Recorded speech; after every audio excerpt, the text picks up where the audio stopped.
Released in 2002 for the Nintendo GameCube, and later remastered in HD for modern platforms, Resident Evil Remake, or Remake as it's often called by fans, is a masterclass in how to remake a video game. It doesn't just slap on a new coat of paint, it rebuilds the foundations, refines every mechanic, reworks the pacing, and adds meaningful content, all while staying loyal to the spirit of the original. To this day, I still think it's Capcom's best remake. Not necessarily my favourite Resident Evil game, because it's not, but in terms of quality and respect for the source material, this is as good as it gets. It's faithful without being lazy, ambitious without being disrespectful, it walks the tightrope better than Resident Evil 2 and 4 remakes, and those are fantastic in their own right, but this is the blueprint. If the original Resident Evil was unsettling, then the Resident Evil remake is dimly oppressive in the best possible way. The game dials up the horror and dread to new levels with its enhanced visuals, updated sound design, and most notably, the introduction to Crimson Heads. Those aren't just tougher zombies, they're what happens when you don't properly deal with a corpse. If you kill a zombie and don't destroy the head or burn its body, it comes back as a faster, deadlier version. The first time one of these things gets up, sprints at you,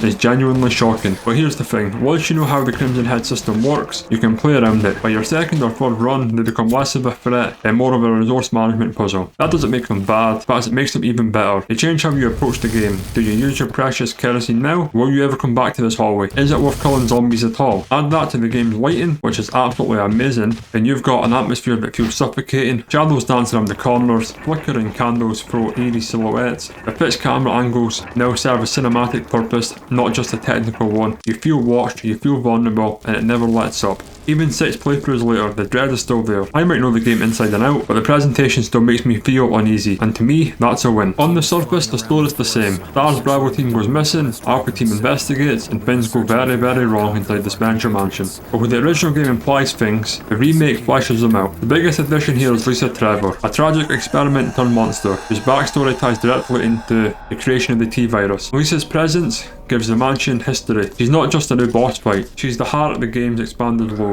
Cutscenes are reworked, dialogue is rewritten and revoiced. Barry's trust issues, Joel's resistance, Chris's determination, all of it hits harder. Even Wesker, who in the original was just your standard traitor, feels more calculating here. His betrayal has weight. And yes, Joel got an upgrade, including some classic jiggle physics. Look, it's juvenile, but let's be honest, it's also part of the early 2000s charm. Remake keeps the core of the original. Tank controls, fixed cameras, inventory management, but polishes everything to a fine sheen. This is the definitive way to play classic Resident Evil. The addition of defensive items, like daggers and tasers, is a game changer. They don't make you overpowered, but they give you a lifeline. Getting grabbed by a zombie, and if you have a defensive item, you can escape. But they're limited. You have to choose what item to use and when to use them. And when they're gone, they're gone. Combat is methodical, every bullet counts, enemies are more aggressive and unpredictable, especially on harder difficulties. The shotgun still feels godly when used at close range, but ammo is scarce, and you're always weighing whether to use it now or save it for later. Boss fights are more elaborate, the second encounter with Yawn is more dramatic, the Plant 42 fight is visually intense,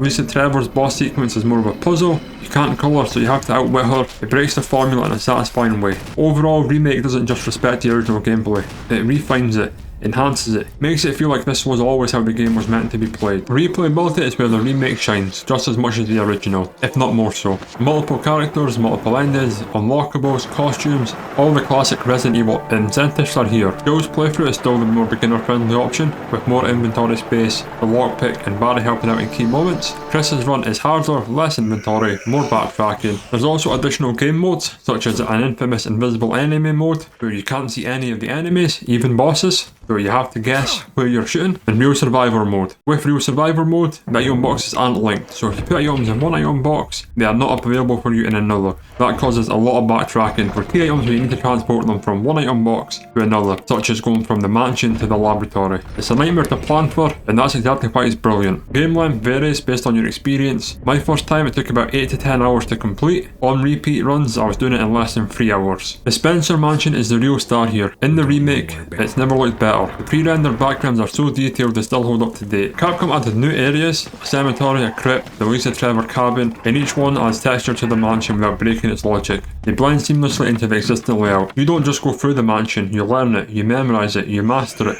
and the game is built to reward that knowledge. Enemy placements are clever, zombies are used sparingly but efficiently, hunters are introduced at just the right time to shake up your strategy, and of course the threat of Crimson Head means you're always thinking ahead. The same corridor you cleared 20 minutes ago might suddenly become a nightmare nightmare if you forget to deal with those bodies. Lisa Trevor stands out as a new enemy type. Her design is unforgettable. Chain creature covered in stitched faces, mourning for her mother. It's not just grotesque, it's sad, and that blend of horror and humanity is rare. When I first played the remake when I was younger, I was scared of Lisa Trevor. I hated those fights, but now, as I'm older, I just feel sad for her and her story. Everything in the remake feels placed with intent. There's no filter, no wasted space, and that level of design is something even modern games struggle to match. Sound is half the experience in Remake, from the ambient creaks of the mansion to the low growl of something just out of view. The music is more atmospheric. It's not about catchy tunes, it's about mood. Dread, tension, the safe room theme is still here, still smoothing, but the rest of the soundtrack is subtle, peeping in when needed, falling silent when it needs to. Voice acting is massively improved on the original. Wesker sounds genuinely manipulative, Barry is lovable in his gruff awkwardness, Jill and Chris sound like actual professionals. Remake doesn't overdo the soundscape, it knows when to hold back, and that restraint is what gives it impact. I still think the sound of the hunters in this game are terrifying. That's one of the biggest improvements to an enemy I have ever seen. Resident Evil Remake isn't just a remake,